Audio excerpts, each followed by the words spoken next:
Welcome to Casa de Confidence, a podcast for you. You'll hear some incredible women and some awesome cool dudes going confidently in the direction of their dreams and living in the purpose of their heart. You're our host, Julie DeLucca-Collins, and you are our sidekick. Hashtag handsome hot husband. That again. And the producer of the show. That I am. I am an author, speaker, coach, dreamer, and most of all, we help people go in the direction of their dreams and support them on their purpose. So pull up a chair, grab a drink, and make yourself at home because our casa is your casa. Welcome back to another episode of Casa de Confidence. My name's Dan, and this is Julie. The person that's not supposed to say a quote, apparently. Can I just say a quote? Well, all right. You can do a quote now. Okay. It's not knowing what to do. It's knowing what you know. Who did that quote? Who said it? Tony Robbins. Tony Robbins? No, I know that guy. Well, here's a better one, though. The key is not to prioritize what's on your schedule, but to schedule your priorities. Oh, I've got an even better quote. Oh, Lord, I'm scared of this one. Ready? Yabba dabba do. Fred Flintstone. You know, did I ever tell you that your feet look like Fred Flintstone feet sometimes? Really? Well, honey, if I don't tell you, then who does? Come on. I was laying in bed the other day, and you were, laying in bed as you normally do, diagonally with your feet hanging off the bed because you're 6'6", and well, when you're diagonally, I like my feet off the bed. Yeah, when I was a kid, I wouldn't do that. I was scared to do that when I was a kid. However, you're hanging off, and then you turned around, and your feet were uncovered, and then all of a sudden, I look, and I'm like, yeah, they kind of look flat like Fred Flintstone. Anyway. Hey, what I said just struck a chord in my head, and now I got a song in my head. Yeah? What's your song? You got a monster under your bed. I know is that a song? It is a song. I hear the song in it's like interesting. A female singer. I have no idea what you're saying. You got a monster in your head, I think, but not under your bed. Is that what's her name? She's on the American Idol. Kelly Clarkson? No, the host. Firework. Katy Perry. Katy Perry, thank you. Gotcha. It might be a Katy Perry song. I don't know. Anyhow, hey, Julie. I met Rita Moreno last week. I know. I saw the picture. That's friggin' amazing. Your dad would be so jealous. Not jealous, but happy. He'd be happy. He was happy. Warm for her form. Jesus. That's what I wanted to hear. For the love of God. Well, you did tell Rita Moreno that your dad was his biggest fan, right? Yes, but I didn't say my dad was, lusting after you. Although he did, I'm sure. Anyhow, lots of things going on at Casa de Confidence. And by the way, I have a new tool for people because I realize that this is something that people really struggle with. And one of the things that I see a lot of clients struggling with is creating offers that sell. And more importantly, that helps them monetize and that fit within the value ladder framework. And our podcast is part of our value ladder. And podcasts for individuals is also a part of a value ladder. And yet they don't know where they're leading people to. Gotcha. So I'm just saying. Cool. I'm glad you found this new thing. Well, if anybody, no, I didn't find it. I made it. Oh, you made it? Jeez, Louise, for the love of God. You made a ladder? No, Dan. A value ladder. I made a tool that helps people. I'm going to go over the tool. Okay. Wait a minute. Yes. You made a tool? I made something that people can use to understand. Really, you're killing me here. No, that's cool. Creating awesome. offers that sell is very crucial for coaches. It's true. In order for them to effectively monetize their expertise. So here are my 10 tips. Number 1, you have to understand your audience. And a lot of coaches are kind of like one size fits all, and they want to work with everyone. And there's 2 things that coaches also need to do. And this is be a specialist in something and niche down so that you can work with the right person. And they resist a lot of that. So understand your audience and know how to tailor what you offer to them. People also have to be very clear, right, with the progression that someone takes to work with them. You know, if you think about it, the same thing happens with Macy's. Yeah. Macy's will have a sale, right? But we'll start promoting something like way before that sale, or we'll lead up to it. And I think that many coaches just say, oh, you know what, I'm going to have an opening, but they don't have like this progression. Gotcha. And then you have to create an irresistible lead magnet. You need to have an entry level Just put up a picture of you. You're irresistible. Okay. Well, I think this is going south, this conversation already. You're not taking me seriously. I am totally taking you serious. But by the way, if anybody... I just took, if I find an opportunity to pay you a compliment, I'm going to take it. So continue. No, I'm just going to leave it at that. If people want to know how to create offers that sell, that help them to monetize their expertise, and I have 10 tips, you need to just tell me, send me an email at julie@goconfidently, or DM me on Instagram and tell me, send me the thing, and I will send it to you. Cool. Because yeah, this is really good. This is the thing I wish I had when I started my program, when I started my podcast, when I started my coaching. It really is very important. I think that we need to have this clear direction of where our content goes. Cool. Anyway, Julie, are you drinking anything right now? I ran out of tea and my throat is a little sore, by the way. I'm drinking a little iced coffee my wife left for me. Mm-hmm. Yeah, it's too late for you to drink iced coffee. Hey, Julie. Yes, Dan. Who's our guest today? Oh, my goodness. Mr. Productivity. I'm so excited. Mark Struczewski. I just want to see you take a shot at his last name. Struczewski. Are you sure it's not Struczewski? Possibly. Okay. I'm going to send him a Snapchat and ask him. He made me join Snapchat again, by the way. He's like, I love Snapchat and X. Awesome. He's also not. Oh yeah, X. Is that the former Twitter?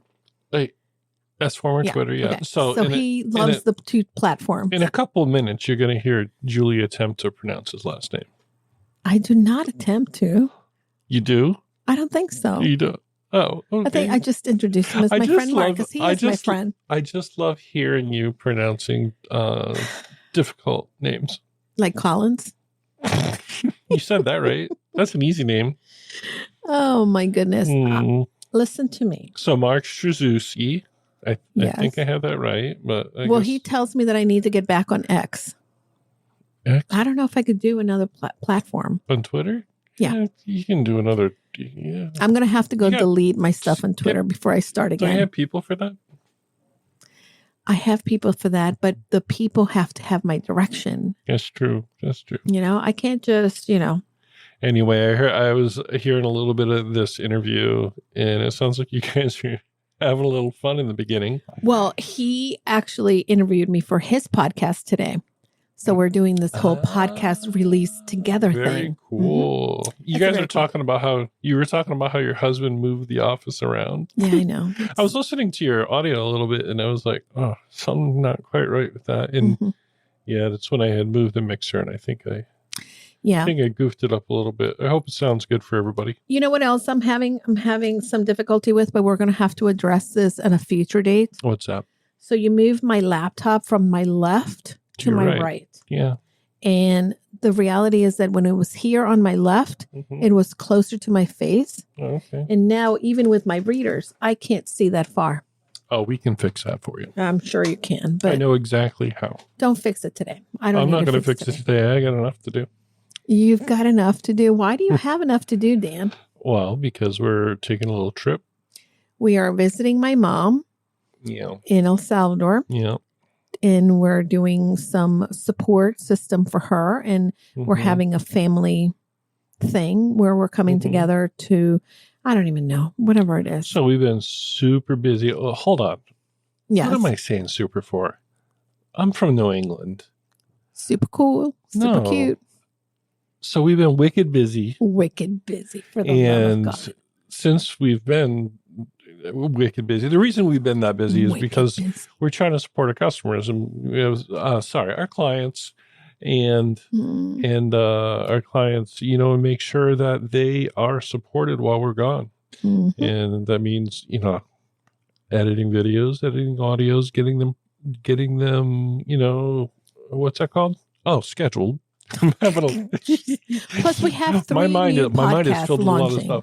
We have three new podcasts that we are helping launch. Yep. I will tell you that there's one email that I got earlier today that reminded me the power of perseverance. There is a guy that emailed me back in I love alliteration. January 22nd. He said, I hope you're fine. My name is so-and-so, and I am a so-and-such and such. And I noticed that you're this and that needs help. Can I help you? And I said, and then I didn't reply, honestly, because I was just too busy. And then he finally, he replied again in January 30th. Then he replied again. He says, any problem? I saw my mail got open, but you didn't reply. Maybe you're too busy. And then he just sent me another email that says, if you have trust issues, we can meet on Zoom to discuss your thing that I can help you with and how I can fix it. I'm wondering, do I want to kind of meet with this person? Because that's actually a really good nurture sequence. It is a nurture sequence, but I don't know. But it piques my interest. It piques my interest, but the reality is that it's not that I don't want to work with him, but it's because I didn't know that was a problem. And anyway, it doesn't matter. I may reward him with a meeting, but not today. Yeah. Persistence pays. Yeah. Excuse me. Anyhow. Persistence does pay. Yeah. Very good. So Daniel. Yes. For anybody who has a problem with being productive, this is a really fun conversation where Mark and I really talk about productivity. This is his zone of genius. And productivity is one of the most important things that we can do as business owners. At times, we're going to find ourselves really busy, but is that busyness really moving the needle for us? And that's really something that people need to see. So I hope that the individuals that are listening in really get something. And I have a framework that I use with my clients when it comes to planning their month, planning their week, and planning their daily action. But most importantly, it's very important to get clear on what you want and where are you going so you can use all the tools. And Mr. Productivity has some amazing tools and insights and wisdom he will share with all. Cool. I hope everyone loves this episode.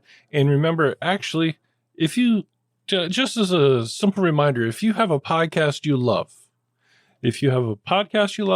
YouTube channel you love, don't forget to like and follow those and give them reviews, especially on Apple. If you listen to your podcast on Apple, go ahead and give those people that bring you that content the love, and that way they know they should stick around a while. Mm-hmm.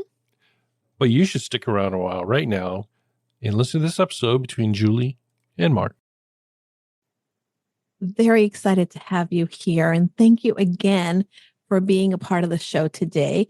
Hey, everybody. I have my friend Mark, who is Mr. Productivity, and he empowers executives to eliminate distractions, prioritize tasks, and gain daily clarity so they can live the productive life. We're going to get into a lot of different things because productivity is one of my favorite things. And I know that I can improve always. So welcome to the show, Mark. Well, I am so thankful to be here. If you're watching this on video, I do apologize. I couldn't figure a thing to do with my hair this morning. So I did the best I could. Seriously, I've been shaving my head since 2003. I love being bald. I'm glad to be here. We were talking shop before we started recording and broadcasting. And I will tell you, if you are watching this on video, I am standing. So if you see me moving around, it's because I have a standing desk. So I tend to move around more. Get that body moving. That's right. That's right. It's funny because I have a standing desk too, and I forget about having a standing desk. And I think, No wonder sometimes I get that lull, like, okay, here I am. But yeah, I need to use my standing desk. And you reminded me.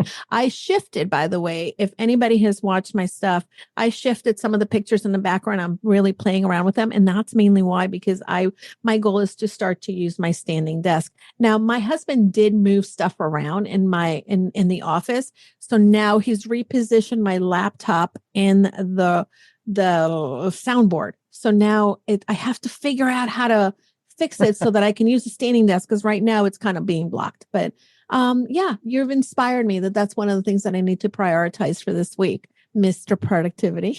Mission accomplished. Okay, thank you for being for having me on the show. Coming, right? Mission accomplished. You have helped me. Tell me a little bit about how you got started, because productivity is that one thing, and it's that elusive, I would say, ideal that people have, but they very rarely get to be a Mr. or a Mrs. Productivity. How did you get started?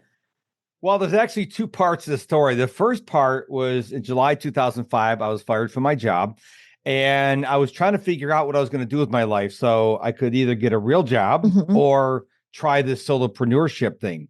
And so I elected to do the solopreneurship thing, and I eventually went into wedding and portrait photography, which failed. But the one thing that came out of it was professional speaking, which is really weird, because in college and high school, I didn't want to give a report in front of an empty room. Now you can't get me to shut up.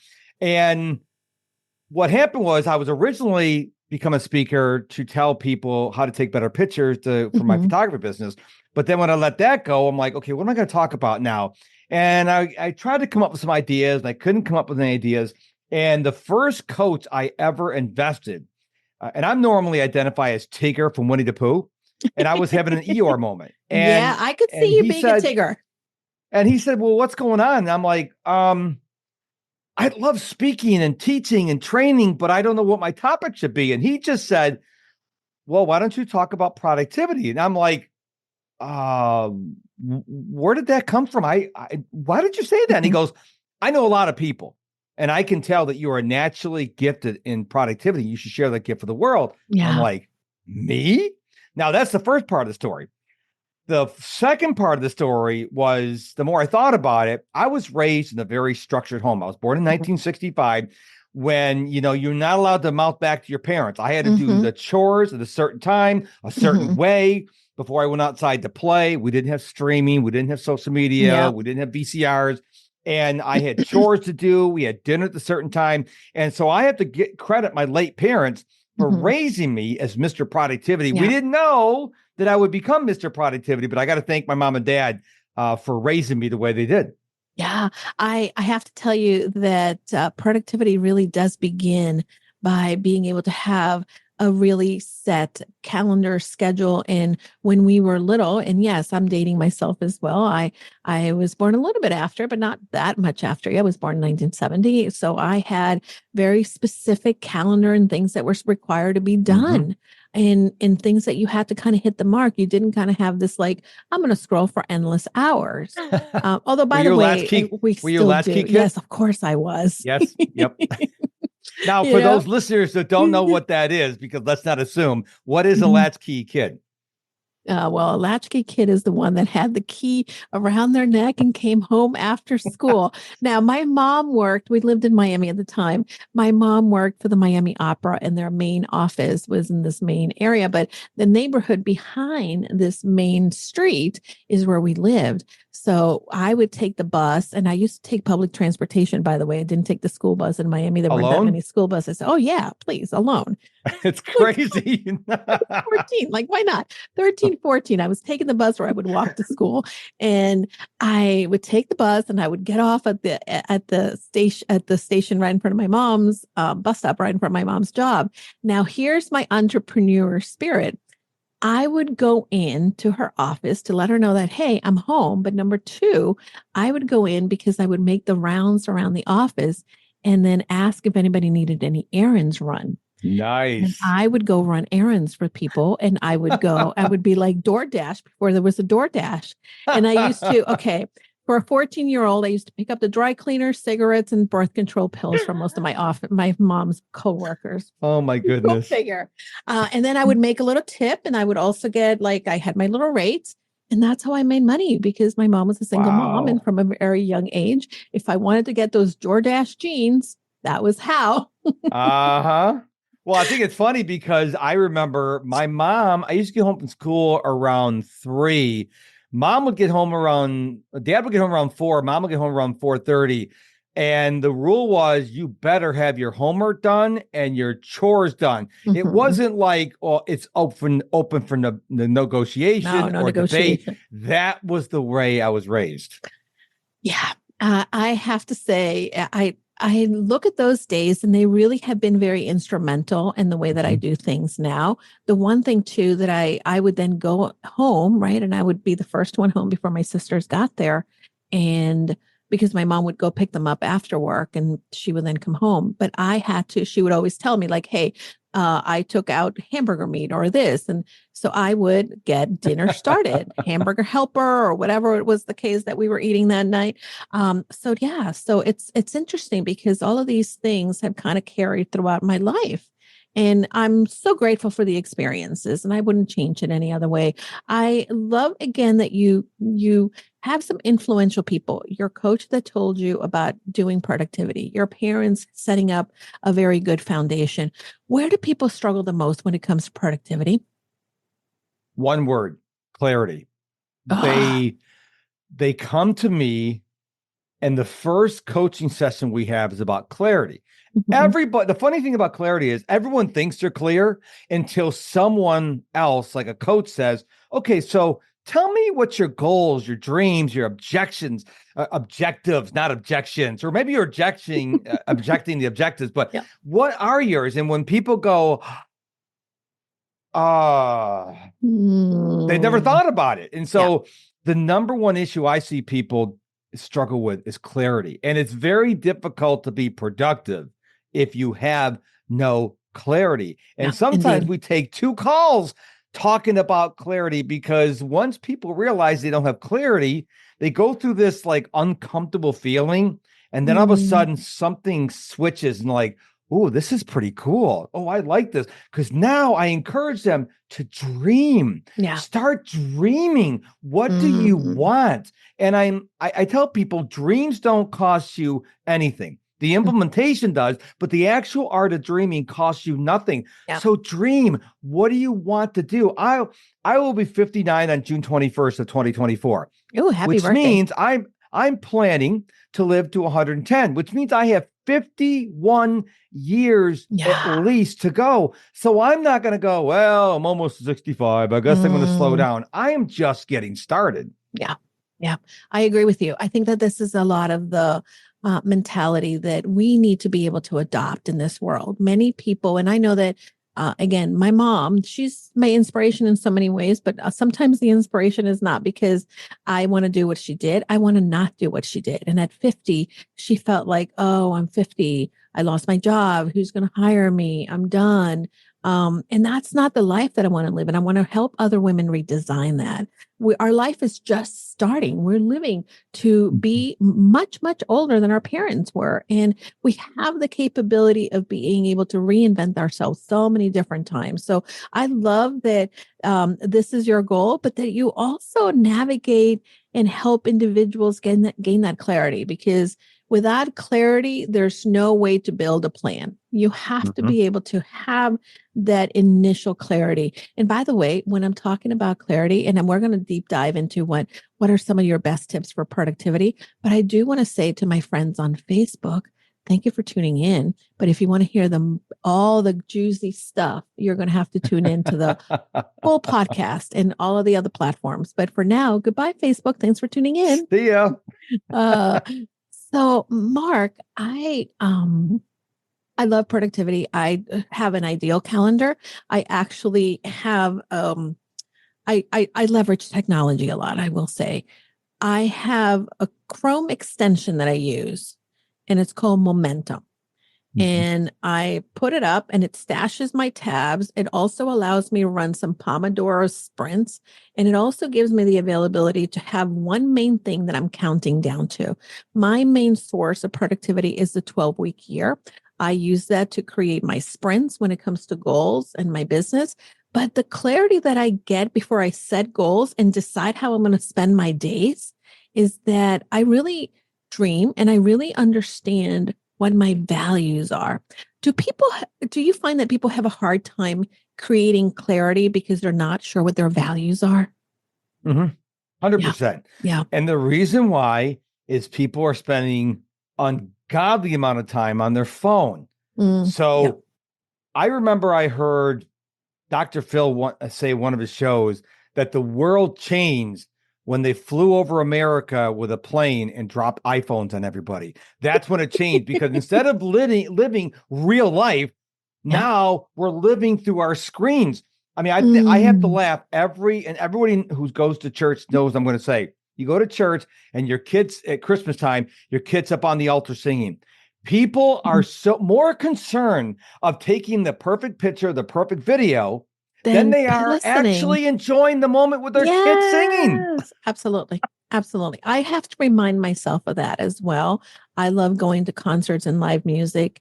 And at times I have to say, well, wait a minute, take this moment in, because that picture is not going to have sound, or you're going to have the sound, but you're not really absorbing the moment right now.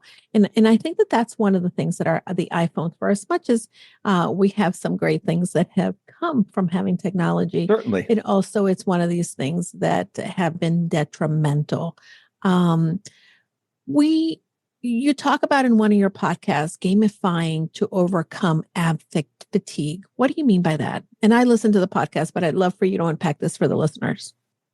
Well, I believe gaming is so exciting, but I don't mean the games you play on your phone while you're at a stoplight or at line or you're bored.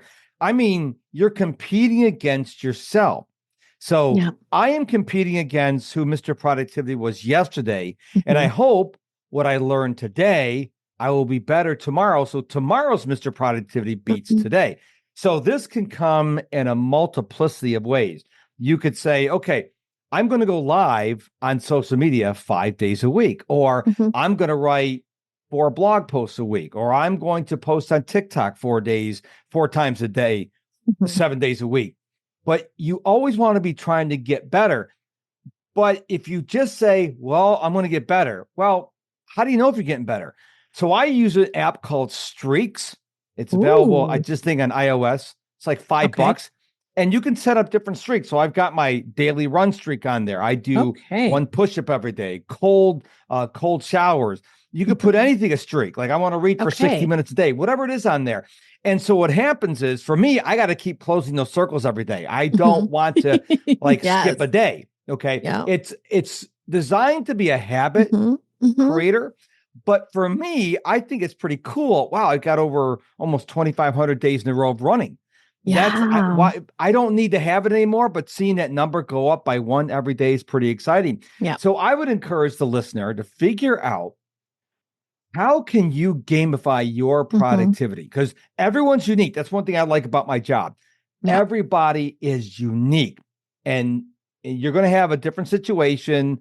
Maybe you're single. Maybe you're just an empty nester like my wife and I are. Maybe you have your in-laws or your kids, whatever the case may be.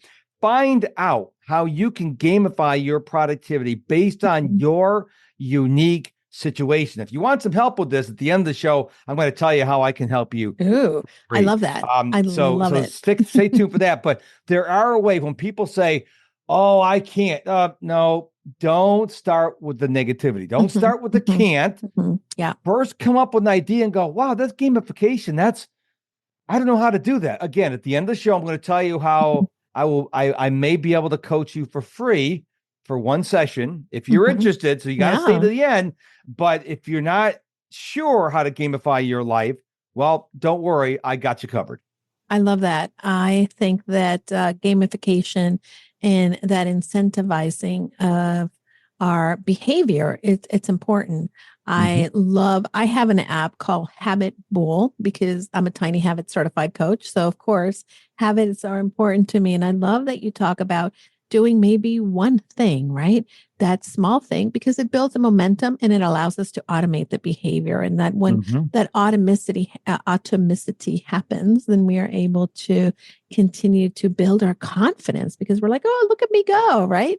And that's always so fun. But my habit bull, that's the one thing that it really gives me that little hit of dopamine when I hit, like I did it. And all of a sudden, I become the person who is, right? The one who does yoga every day. I become the person who drinks her water every day. I become the person who checks off. And one of the things that I actually just added is connection is very important to me.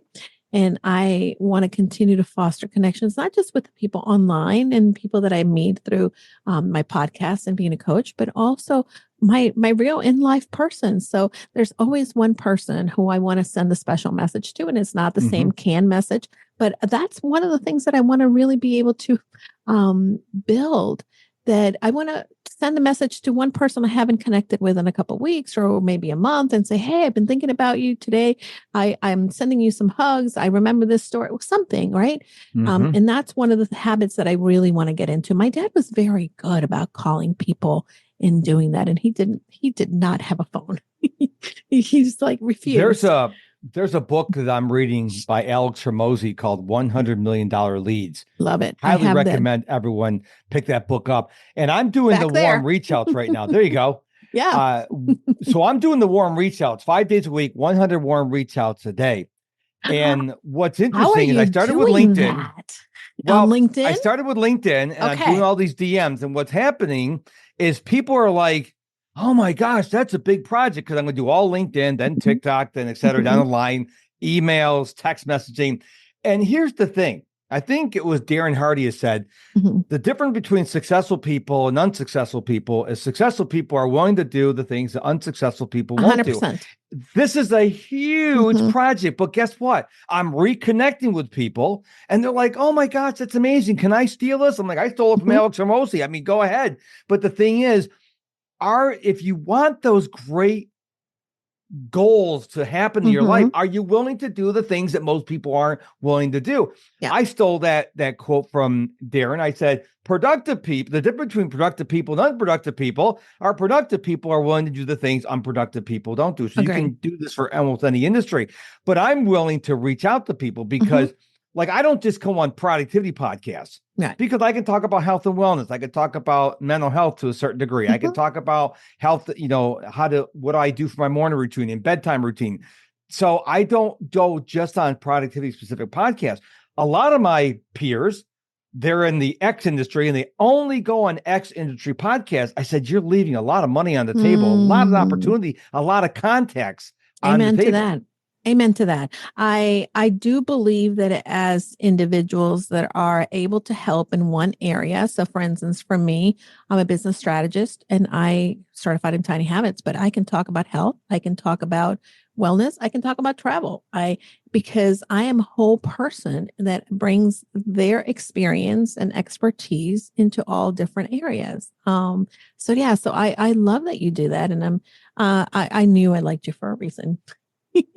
Well, Tiny Habits is BJ Fogg, correct? Yeah, correct. So when people ask me, I'm going to read Atomic Habits, I say, go read BJ Fogg's Tiny Habits. Thank I'm like, you. what is that? I'm like, I know Atomic Habits gets all the love.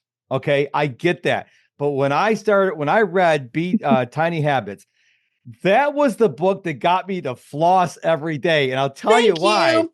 I tell you why, because he talks about flossing one tooth a day. What I did is I put they got those it's like floss, but it's got like, it's a green thing with a. That's what I use. So I have that sitting right next to me when my wife and I are watching TV. So it's right there. So I just floss my teeth because it's a tiny habit. Put the thing where you want to do it right there. Absolutely. And I have been someone, I hated flossing. Now I don't even realize I'm flossing. I just know. reach over and start flossing my teeth. It's amazing. I have to tell you, yes, I'm going to tell BJ. You said that today. We have a meeting with him later, but I actually two things that I do that are great habits and hacks.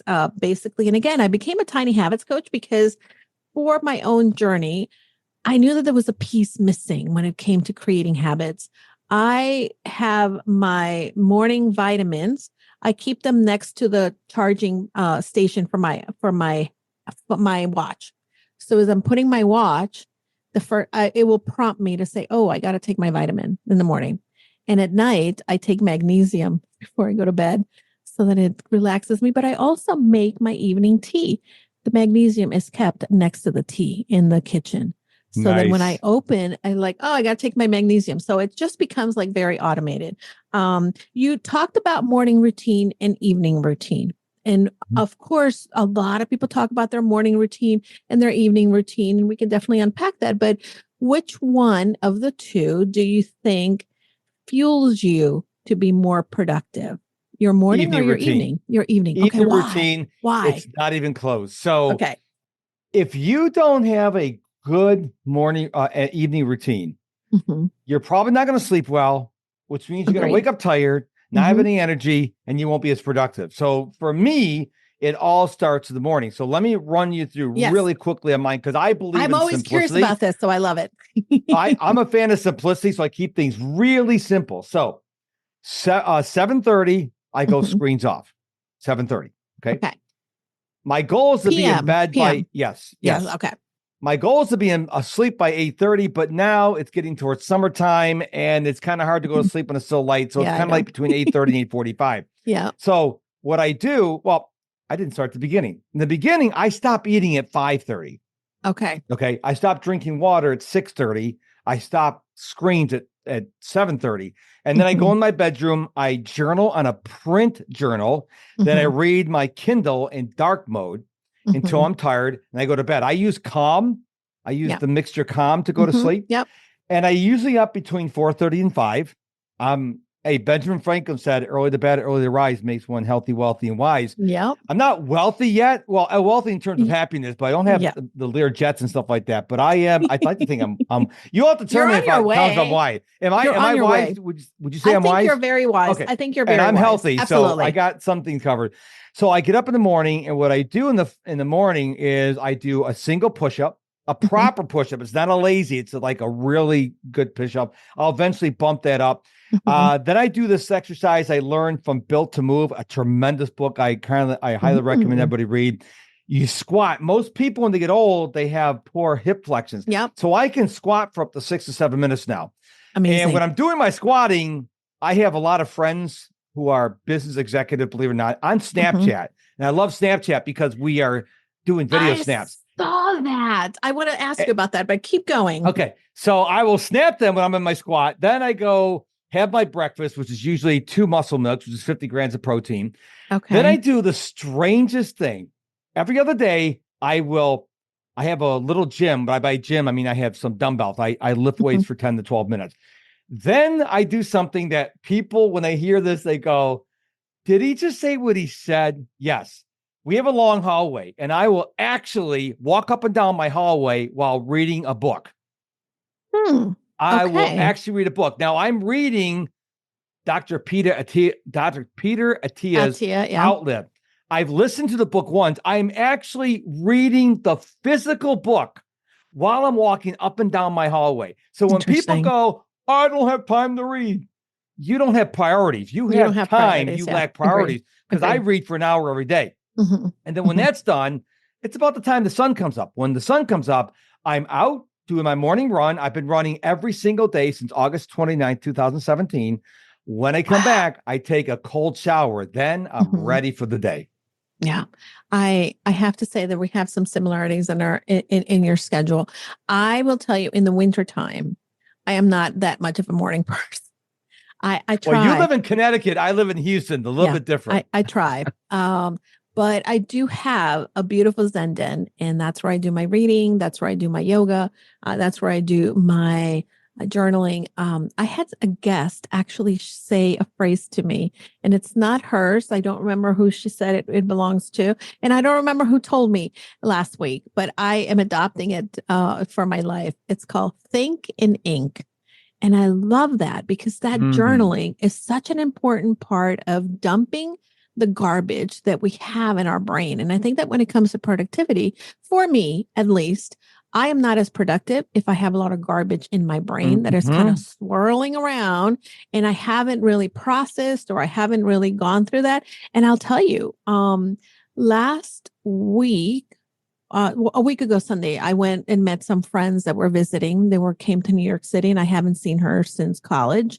And I was telling her a story of, an anecdote for my job. And then all of a sudden I had journaled that morning about something totally different. But all of a sudden, a problem that I'd been having, an issue that I'd been dealing with, talking about it and then journaling about something different, kind of like, oh, wait a minute, here's the connection. This is why I'm having this issue because I had this and I never processed it. And now that I'm telling the story, I get it. And I think that this is the thing that from time to time we have to, and we don't have to be, an hour journaling. If you've never journaled, just open the page and write, hey, today I want to fill in the blank and let that be your guide for the day or in the evening. You collect journaling prompts? I do. Oh, so do I. Give me one. Okay. So I have 5 easy ones that I got memorized now for the morning. What's one thing I'm grateful for? My answer is the same thing every day. Waking up. Yeah. The second prompt is, what am I excited about? Same answer every morning. Today.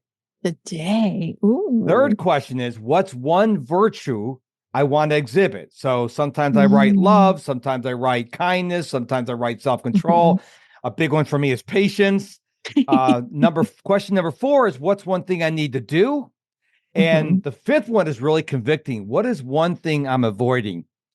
And when you write the same darn thing over and over, you're like, oh my gosh, I got to get that done. I want to write this anymore. So those are my 5 morning prompts, because most people, when they tell me, I don't know what to journal, I say, collect journaling prompts. Because if you already have these prompts, then you're not staring at the blank page. You can go, oh, what's one thing I'm grateful for? Okay, you write it down. And I have evening prompts as well. And when I hear a prompt I like, I actually write in the back of my journal. So if I want something to write and I don't know what to write, I'm like, oh, that's a good prompt. So you don't need to stare at a blank page. Just become a collector of journaling prompts. Well, I'm going to have to reach out every time I'm missing a journaling prompt, because I think that those were excellent. And I'm so glad that we're recording so that I can go back and listen to this. And if you listen, we have our contact information. You can reach me. I'll be happy to give you all of them. I'm going to put these in the show notes as well, along with your contact information. But tell me a little bit about who is normally the person that is afraid of being productive, because I think that there's a lot of resistance to productivity for many people. And I know when I was an executive, I know why I was reluctant and not into productivity. But I wonder what your thoughts are on that. That's a very interesting question, because I think my first answer was the people who are confused or the people who are fearful.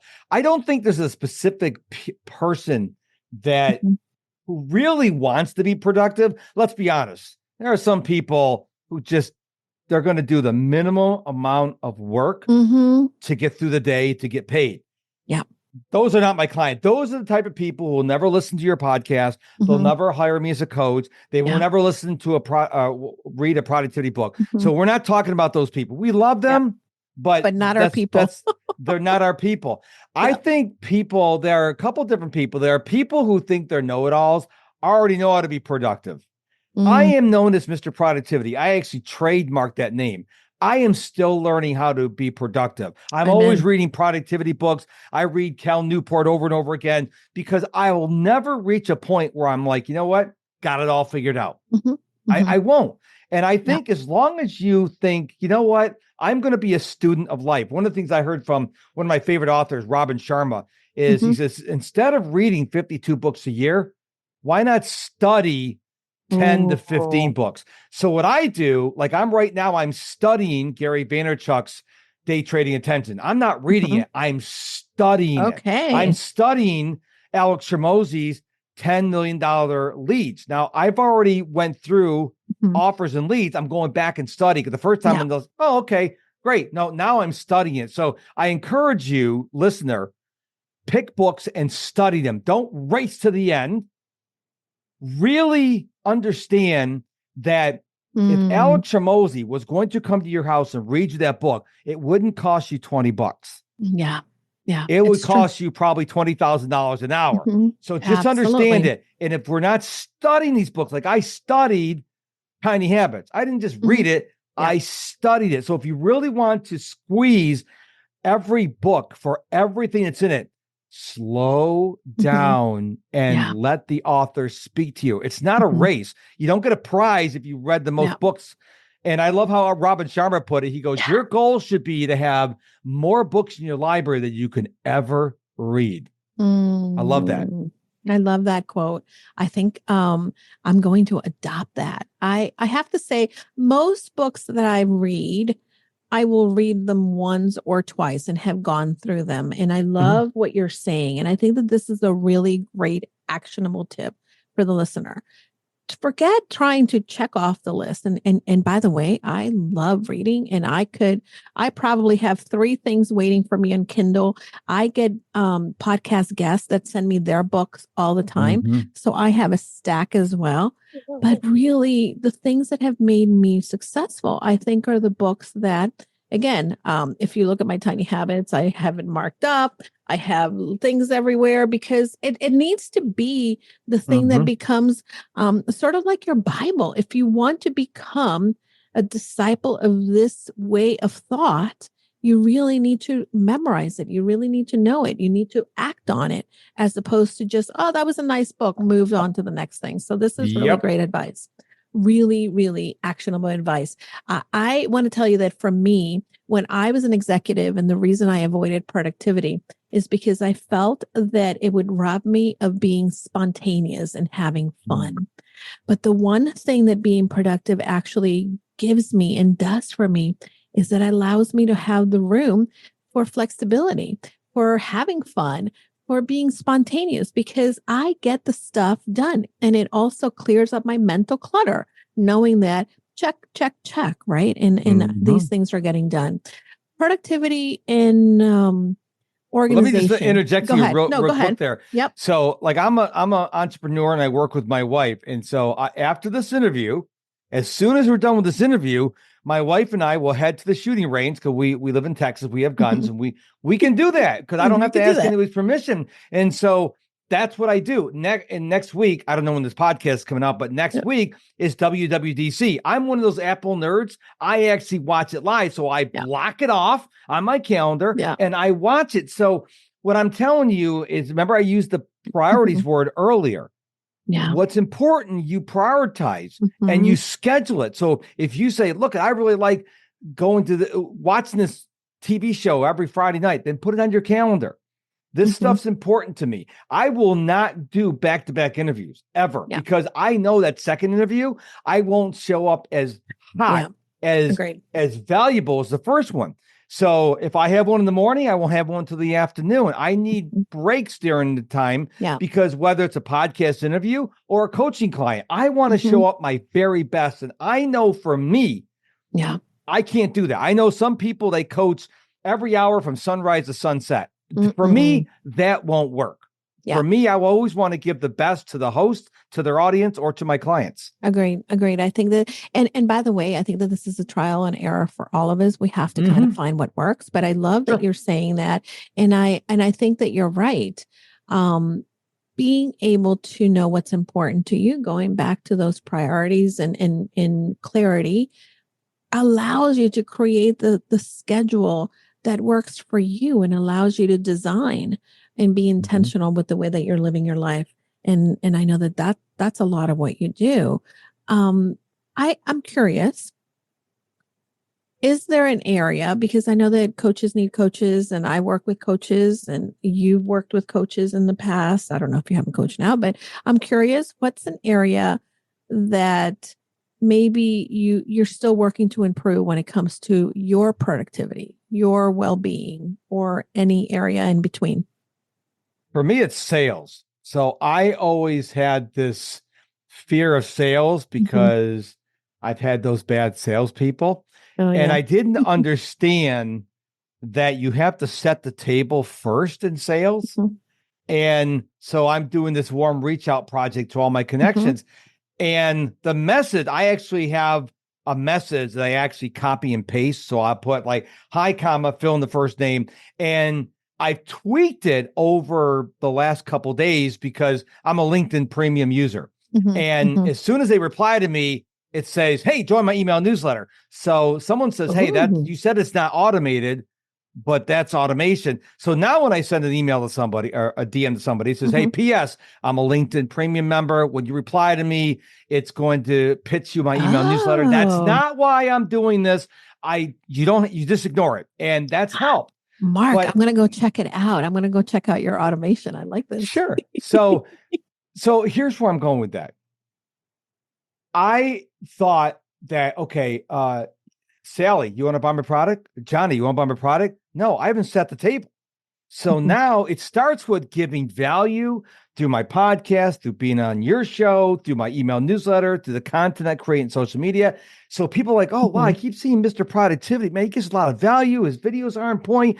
And now it's like, okay, now they go, the journey is, maybe I'll sign up for an email newsletter, or maybe I'll listen to his podcast. And then like, okay, maybe now I'll take advantage of this free 45-minute call. Then they become a paid client. And I was like, let's go right to the paid. That's not reality. Yeah. So when I say sales, I'm actually through Alex Hormozi, Gary Vaynerchuk, and others. Now I'm understanding there's a process. It takes a long time from the time someone first hears your name to the time they're pulling out their credit card. It's a big gap. And I didn't understand it's about building relationships, setting the table. Now I understand that, but I don't think anyone is ever there, whatever there means. No, never. You're never there. It's a journey. When you get to the point like, got it all figured out, you've lost. Yeah, so good. That's incredible advice. And I want the listeners to, again, this is another way that you can integrate this interview into your personal life. It's about the journey. We never arrive. If you've arrived somewhere, you're basically dead.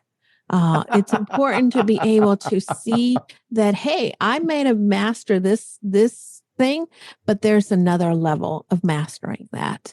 I also really like, and this is something that I've been talking a lot with my clients during our mastermind. There is the know, like, and trust, right? People will buy from you when they trust you. If you look at the marketing funnel, it's about attracting, engaging, nurturing, and then inviting people. And that's when you invite people, that's when people trust you enough that they will say yes to your invitation.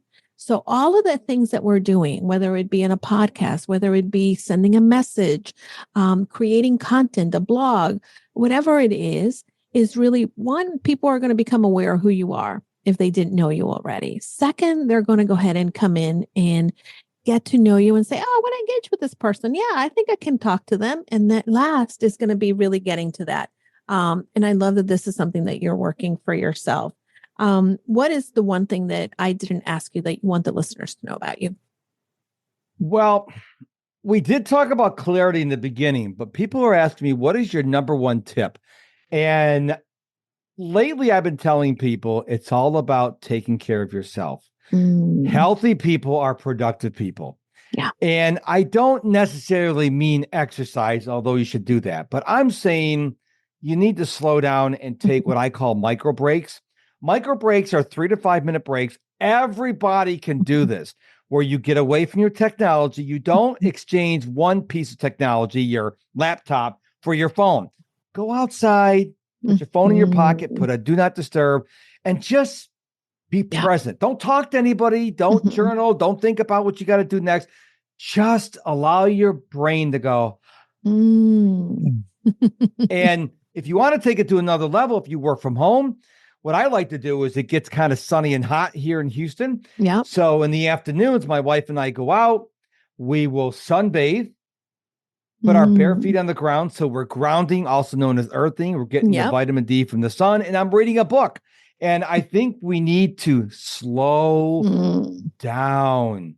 Yeah. So we are always in the rush to go from here to here to here to here. Slow down. Why are you in a hurry? And I fight this all the time. Why am I in a hurry?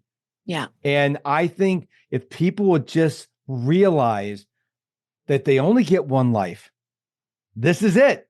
Yeah. Why not have the best life you can possibly have? I just read a book called Die with Zero. I don't know if you've heard of this book. I think it's by Bill Perkins. Okay. And his tenet is, I'm writing it down. we save, 50s, 60s, 70s, 80s, and 90s. And then we have like $250,000, $500,000. Oh, great. We don't have the energy to do anything. And he says, why not, instead of giving your money to your kids when you die, why not give it to them now? Yeah, why not die with zero? Why not go on that big cruise you want to go on now when you're only in your 50s? Why wait until you have 90? Then you need a walker, you need oxygen. And that book really spoke to me because we're always like save. And then we die and we'll give to somebody else. Well, why don't we spend our own money while we have it? Absolutely. I am a big proponent of that. I don't have any kids, but I have nieces and nephews. And I tell you that this is one of the things that I am not going to be able to, like, I want to see them enjoy what I have and share with them and spend time with them. And really, by the way, my husband and I, this is the second marriage for the two of us. So we definitely want to spend as much time on each other and create these memories now. Mr. Productivity, where do people find you? This is going to blow people away. MrProductivity.com. Just spell out Mr. M-I-S-T-E-R, MrProductivity.com. Find out about my podcast. Sign up for my email newsletter. Go to my About page and find some of the quirky things about me at the bottom of the About page. You can find out about my coaching. Everything you want to know about me is at MrProductivity.com. 2024 is going to be an incredible year. A lot of big things coming down the pike. You sign up for my email newsletter, you're going to find out first. So MrProductivity.com. I need to go and sign up for your newsletter. I can't believe that I'm not a part of it. I need to go and get a little more doses of Mr. Productivity on my weekly basis. So thank you so much for being here. Will you come back? Oh, absolutely. And you know what? I was going to talk to you about this after the show. You got to be on my show. I mean, anytime. I normally do a pre-interview, but I think we just did it. I think you would be an incredible guest. So I will send you the link after our conversation here, but I think you need to come on my show because my audience needs to hear you because they're saying, give us some other people besides your big mouth. We want to hear somebody else. Listen, you've got an amazing message. I'm so grateful for you. And yes, it would be an honor to be on your show because you are doing some really great things and anything that I can do to support you. Thank you for your time, for your flexibility, and for being here. You are incredible. Everybody, please make sure that you go and to his website, MrProductivity.com. Go and follow him on all of the social media platforms because he is worth following. I'm going to figure out this whole Snapchat thing because I haven't been on Snapchat in years. TikTok is the where I am mostly now these days. But thank you again for your content, for your wisdom, and for leading by example, for showing us a little bit of what it can be possible for us if we create these new little snippets for what we want our life to be, have some clarity, but also make sure that we incorporate that health and wellness into our life so that we can show up 100% for ourselves. By the way, I teased earlier about how you get a 45-minute call with me. Yes, tell me more. Sign up for my email newsletter. Sign up for my email newsletter. There's a link in there. Now, I will tell you, I'm very picky. So if you're just gonna I'm just gonna a dry sponge, no, because I want serious people. If you're serious and you say, look I got a ton of value from Mark on the podcast. So good. I'm gonna show up. I'm gonna put my phone on Do Not Disturb. I'm gonna have my journal. I'm gonna take notes. If you're really serious, then go ahead and book the call. There are people book the calls and I go to their profiles. I'm like, yeah, you're just like an activist, right or left. And no. I'm looking for serious people because my time's valuable. I don't want to be on a call with someone who's not going to take action. And that's another thing. I want people who are going to take advantage of the call who are action takers. And I'm sure you can understand that. 100%. Action takers are my jam. If you're not an action taker, you're not my people. So they're probably not listening to the show either. So they probably don't listen to the show. I'm not their cup of tea, and that's okay. Anyway, well, thank you again for having me on the show. Thank you. You're amazing. Have fun with your wife. Thank you for being here. And we'll keep collaborating. Happy to be on your show. And thank you so much for being here. I can't wait to have you again. I know this is going to be one of the most fun episodes. And my friends, don't forget, go confidently in the direction of your dreams. Thanks for listening to Casa de Confidence. We thank you for listening. And if you want more, go to casadeconfidencepod.com. Check Julie out on her socials as Julie DeLucca-Collins. And you can also check out her website at goconfidentlycoaching.com. Have a great week, and don't forget, go confidently in the direction of your dreams. Hi, everybody. I know that sometimes we get very lonely in this entrepreneur journey, and I want to invite you to join us into our limited time only Purposeful You Mastermind.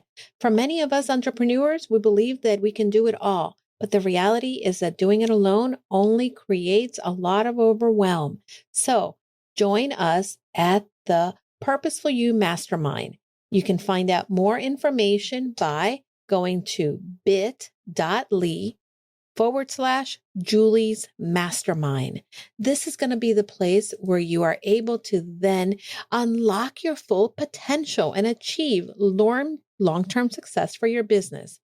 Push you behind your current limits, expand your connections, discover new ideas, and implement them with confidence.